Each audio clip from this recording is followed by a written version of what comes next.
এই দোকান এখানে রাইখা তোমারে কবরে পাঠায় দিবে। তোমার জি পুত্রে দুনিয়াতে রাইখা তোমারে কবরে পাঠায় দিবে। তোমার বউ বাচ্চারে কবরে দুনিয়াতে রাইখা তোমারে কবরে পাঠায় দিবে। তোমার কর্মীদেরকে দুনিয়াতে রাইখা তোমারে কবরে পাঠায় দিবে। তোমার নেতাগিরি মাতবুরিরে মাটির উপরে রাইখা তোমারে দুনিয়া লাথি দিয়া কবরে পাঠায় দিবে। যা যা, সামান্য দোকানদারি করতে গিয়ে কোনোদিন এক ওয়াক্ত নামাজ পড়তে পারো নাই, একটা অটো চালাইতে গিয়ে নামাজ পড়তে পারো নাই, কদুর চা বেচতে গিয়ে এক ওয়াক্ত নামাজ পড়তে পারো নাই, একটা মোবাইল টিপতে গিয়ে যুবক এক ওয়াক্ত নামাজ পড়তে পারো নাই, বন্ধুদের আড্ডা দিতে গিয়ে নামাজ পড়তে পারো নাই। হায় নাফরমান, কাকে বন্ধু বানাইলা, কাকে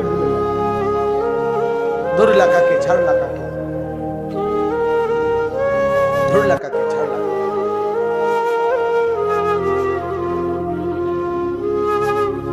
চলেন এবার তর্জমা শুনেন, তাহলে শেষ কথা। আল্লাহ তাআলা বলেন, মাতালুল্লাযীনা ইত্তাখাযু মিন দুনিল্লাহি আউলিয়া।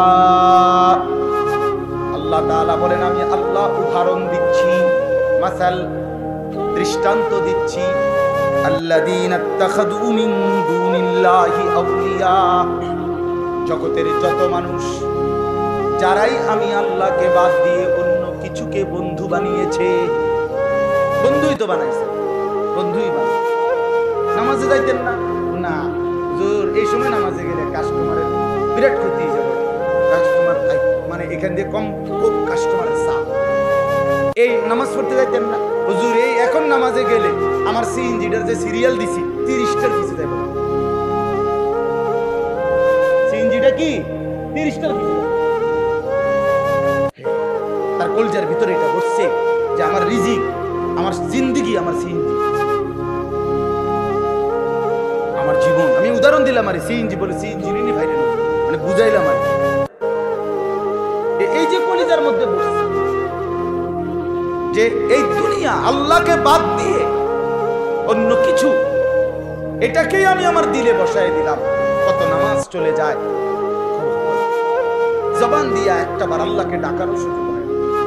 আয় ছেলেগুলো করে ডাকি সারাটা দিন, কি সুন্দর যুবক, আমার এত মায়া লাগে, কিরে বেটা, এমন শক্ত সামর্থ্য শরীর, মাথার চুল থেকে পায়ের নখ পর্যন্ত কোথাও কোনো রোগ নাই, ব্যাধি নাই, আল্লাহ তাআলা কি সুন্দর তাকড়া জবান দিছে, আর তুমি সেখানে শুধু শুধু মোবাইলে টিপা, নারীর পিছনে ঘুরা, বন্ধু বান্ধবদের আড্ডায় শেষ করে এমন সুন্দর জীবন।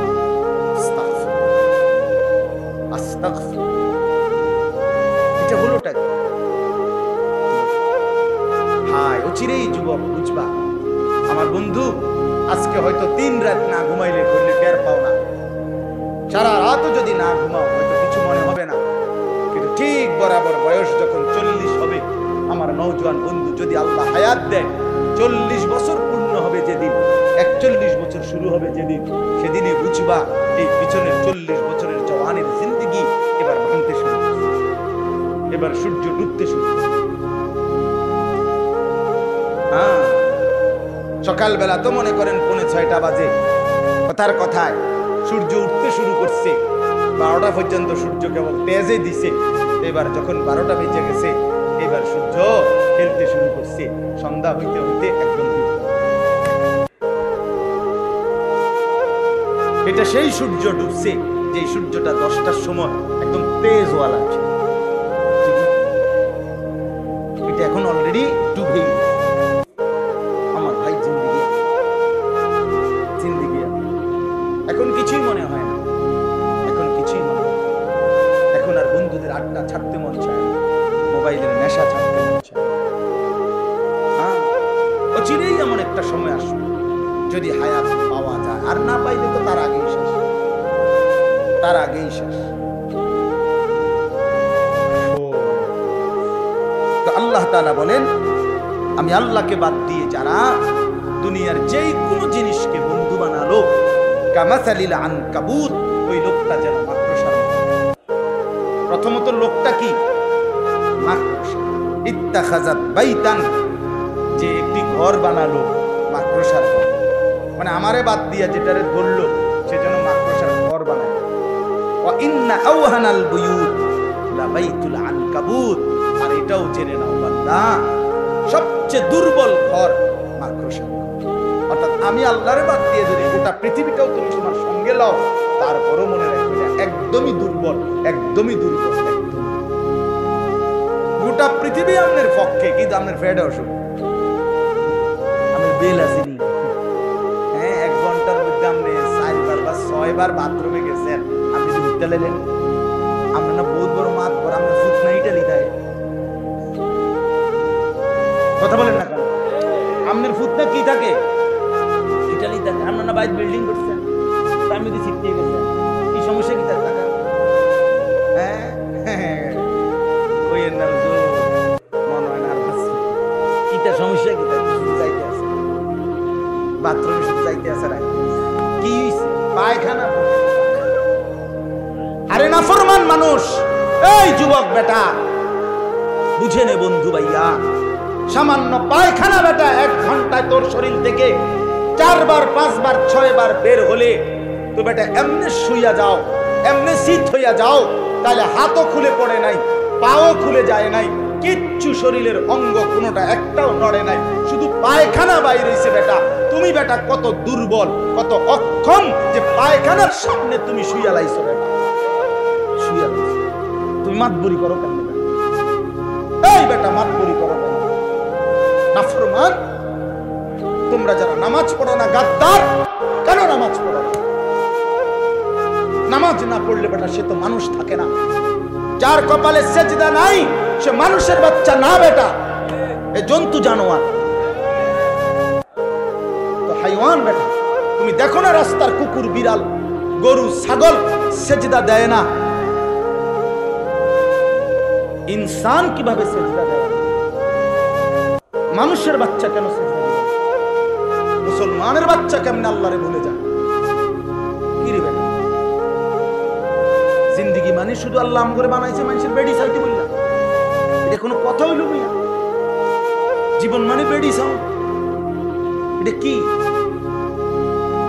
আল্লাহ আমাদেরকে মাফ করুন। লাউ কানু ইয়ালামুন, আল্লাহ বলেন বান্দা যদি এই কথাটা বুঝতা কত না ভালো হতো বান্দা। যদি আমি আল্লাহর কথাটা বুঝতা, আমাকে বাদ দিয়ে যে যাকে ধরলা, যে যাকে ধরলা সে যেন মাকড়সার জাল বানাইলা, সে যেন মাকড়সার ঘর বানাইলা। আর মনে রেখো, 1 ফুৎকারে 2:30 বাজে চলে গেলে পরের দিন 2:30 আসতে আসতে আর কিছুই থাকে না, বুঝেন না? মাকড়সা কার ঘর? মাকড়সা। আমি আল্লাহকে বাদ দিয়ে যে যাকে ধরলা সে যেন মাকড়সার ঘর বানাইলা। এজন্য দুনিয়ার কোনো ক্ষমতা ধরই আসলে কোনো ক্ষমতা ধরে না। আল্লাহ যদি স্বাভাবিক রাখে, এই যে এতক্ষণ আল্লাহ স্বাভাবিক রাখে, এতক্ষণই মাতবুরি করে, আল্লাহ তাআলা তার দয়া নিরাপত্তার চাদর একটু যদি সরাইয়া দেয় আর বেল থাকে না। এটাই দুনিয়া, এটাই দুনিয়া, এটাই দুনিয়া। এজন্য ইন্নাল্লাহা ইয়ালামু মা ইয়াদউনা মিন দুনিহি মিন শাই, আল্লাহ তাআলা বলেন তোমরা আল্লাহকে বাদ দিয়ে যে যে কিছু জিনিসকে, সেই একেবারে ছোট বড় যাই তোমরা আল্লাহকে বাদ দিয়ে ধরছো, ডাকছো, আমি আল্লাহ তাআলা সব জানি বান্দা, আমি একটাও ছাড়বো না।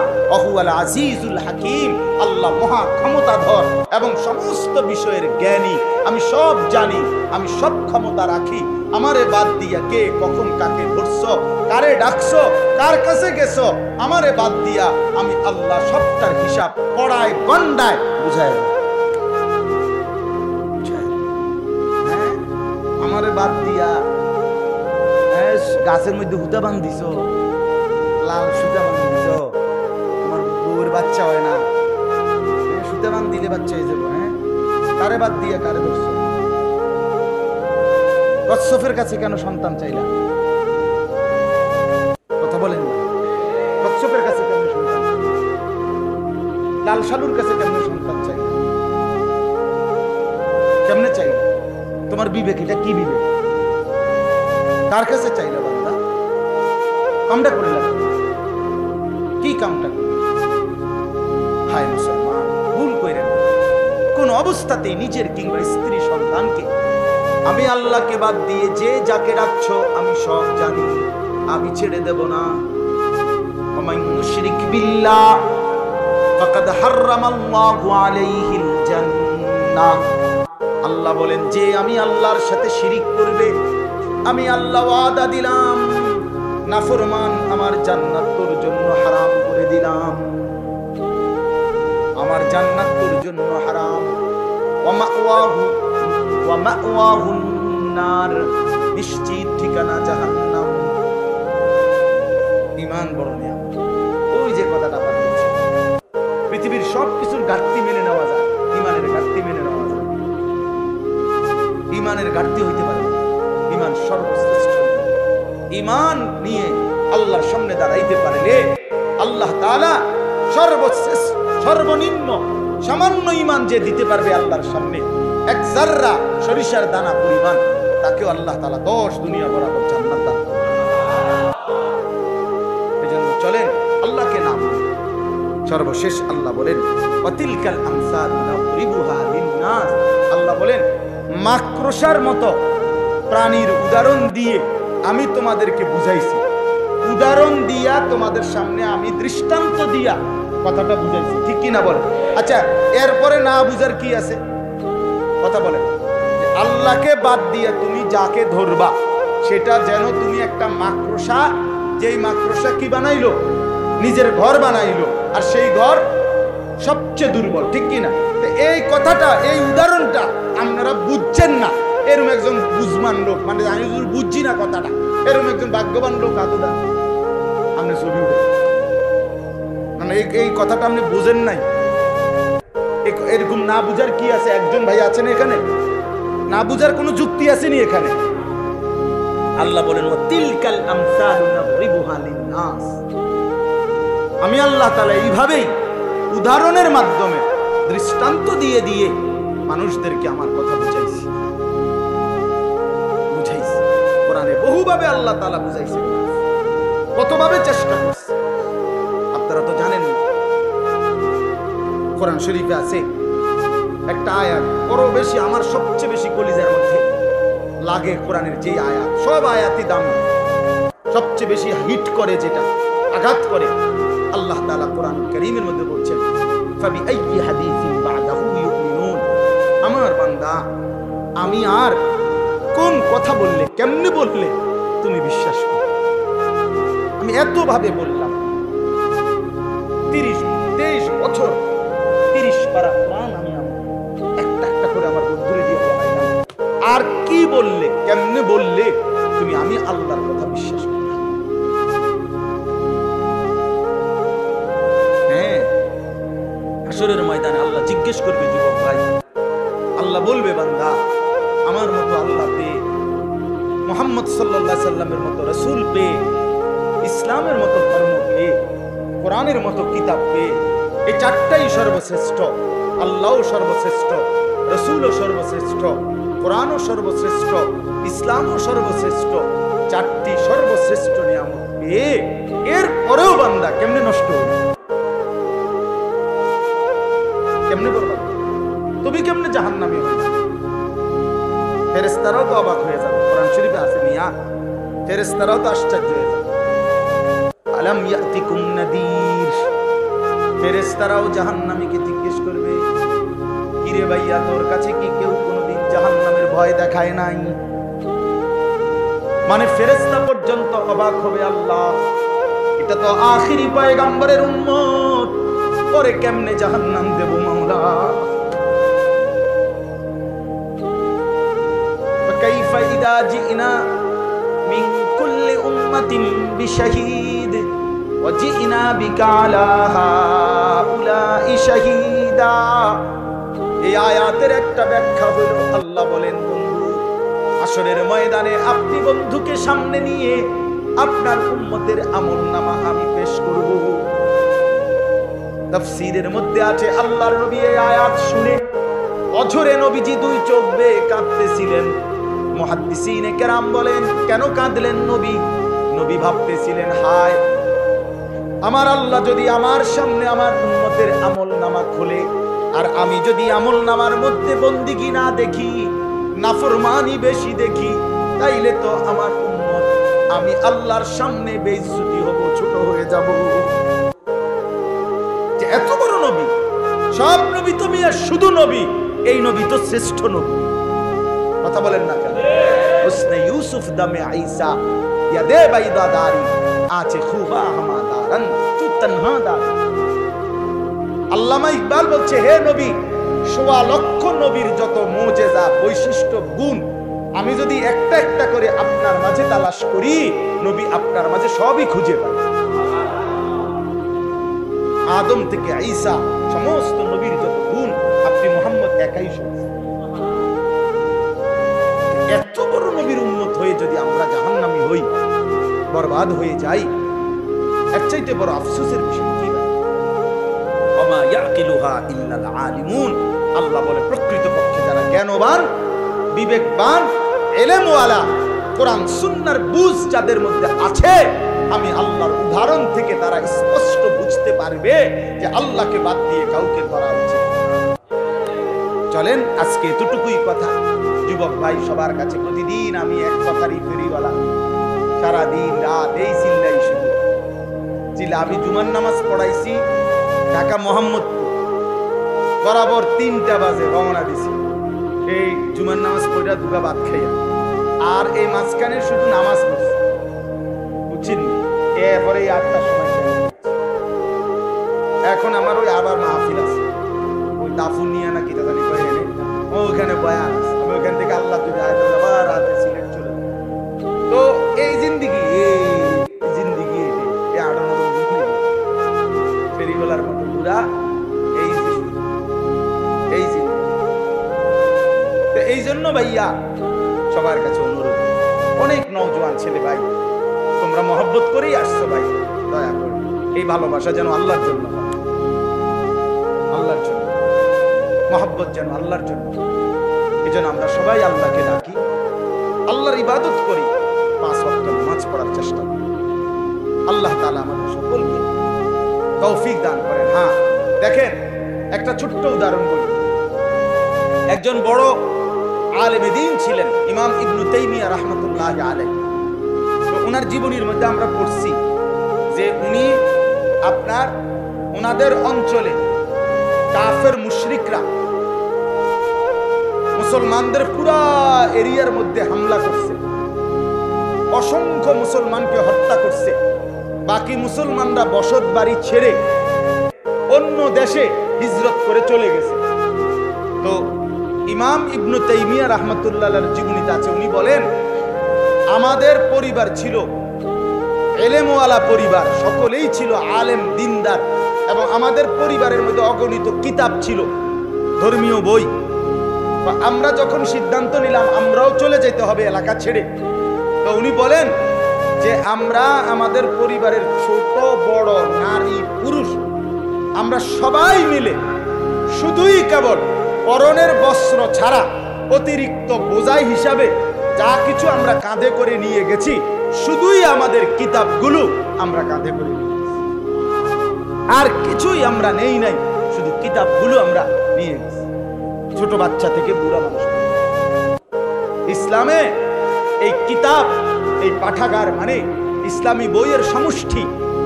এই ইসলামী এই ধারা অর্থাৎ জবানের মাধ্যমেও এই 1450 বছর ধরে ওলামায়ে কেরাম আল্লাহর কথা বলতেছেন, আবার একদল সাধক কলমের মাধ্যমেও ইসলামের বাণীগুলো লিখে যাচ্ছেন। ঠিক কিনা বলে? দুইটাই কিন্তু সমান তালে চলতেছে। আল্লাহর কথা যেমন জবান দিয়ে সব জমানায় হচ্ছে, আল্লাহর কথা কলম দিয়েও কি হচ্ছে, লেখা হচ্ছে। এজন্য এই পাঠাগার নিঃসন্দেহে ইনশাআল্লাহ বরকতময় পাঠাগার। আমিও আপনাদের কাছে অনুরোধ করি, বিশেষ করে নওজোয়ান এবং মাঝ বয়সী বয়স্ক বাবা চাচারা দোয়া করবেন তাদের জন্য। আর নওজোয়ান যারা নতুন করে আপনারা শুধু ওয়াদা করেন যে ইনশাআল্লাহ আপনারাও এই পাঠাগারের সদস্য হবেন। দিল থেকে যার ভাল লাগে সে শুধু হাত তুলে নিয়ত করেন ইনশাআল্লাহ যে ইনশাআল্লাহ আমরাও সদস্য হব। আল্লাহ তাআলা তৌফিক দান করেন, আল্লাহ তাআলা কবুল করে নেন। আজকের এই মাহফিলকে আল্লাহ তাআলা বরকত দান করেন। আলহামদুলিল্লাহ রাব্বিল আলামিন। আল্লাহুম্মা আনতাস সালাম ওয়া মিনকাস সালাম। তাবারাকতা ইয়া যাল জালালি ওয়াল ইকরাম। মাওলায়ে কারীম আপনি মাফ করে দেন, মেহেরবান মাওলা আপনি মাফ করে দেন। আয় আল্লাহ আপনি মাফ করে দেন, আয় আল্লাহ আপনি মাফ করে দেন, আয় আল্লাহ আপনি মাফ করে দেন। পেছনের জিন্দেগি মাফ করে দেন, আগামী জিন্দেগি সুন্দর করে দেন, আগামী জিন্দেগি সুন্দর করে দেন। ঈমান আমলের দৌলত দান করেন, তাওহীদের নিয়ামত দান করেন, সুন্নাতের নিয়ামত দান করেন, আহলে সুন্নাত ওয়াল জামাতের অন্তর্ভুক্ত করে দেন। আল্লাহ আপনার বন্ধু অনুসরণ করবার তৌফিক দান করেন, অনুসরণের মাধ্যমে ভালোবাসা প্রমাণিত করার তৌফিক দান করেন, সাহাবায়ে কেরামের অনুসরণ করার তৌফিক দান করেন। আল্লাহ জীবনটা কাজে লাগাবার তৌফিক দান করেন। এলাকার আশপাশের সমস্ত কবরবাসীদেরকে মাফ করে দেন, কিয়ামত পর্যন্ত কবরের আযাব মাফ করে দেন। আল্লাহ আপনি আমাদের সকলের উপরে দয়া করেন। আজকের এই মাহফিল খানা আপনি কবুল করে নেন। আহলে সুন্নাত ওয়াল জামাত এই পাঠাগার আল্লাহ আপনি কায়েম করে দেন, দায়েম করে দেন। আল্লাহ তাদের সমস্ত জরুরত আপনি পূরণ করে দেন, সমস্ত হাজত আপনি পূরণ করে দেন। আরো নওজোয়ানদেরকে এই পাঠাগারের সদস্য হিসাবে অন্তর্ভুক্ত হওয়ার তৌফিক দান করেন। এলাকার আশপাশের সমস্ত যুবকদেরকে আল্লাহ এই পাঠাগারের ছায়ায় একত্রিত হওয়ার তৌফিক দান করেন। আরো বেশি বিভিন্ন কল্যাণমুখী জনকল্যাণমুখী কাজ করার তৌফিক দান করেন। আমার এই বাবা চাচা বয়স্কদেরকে আরো বেশি নেক আমলের তৌফিক দান করেন। মা বোনদেরকে পর্দা পুশিদা দান করেন। আল্লাহ আমাদের প্রত্যেকের নেক মাকসাদ পূরণ করে দেন। অসুস্থ বিমারি যারা শিফা করেন।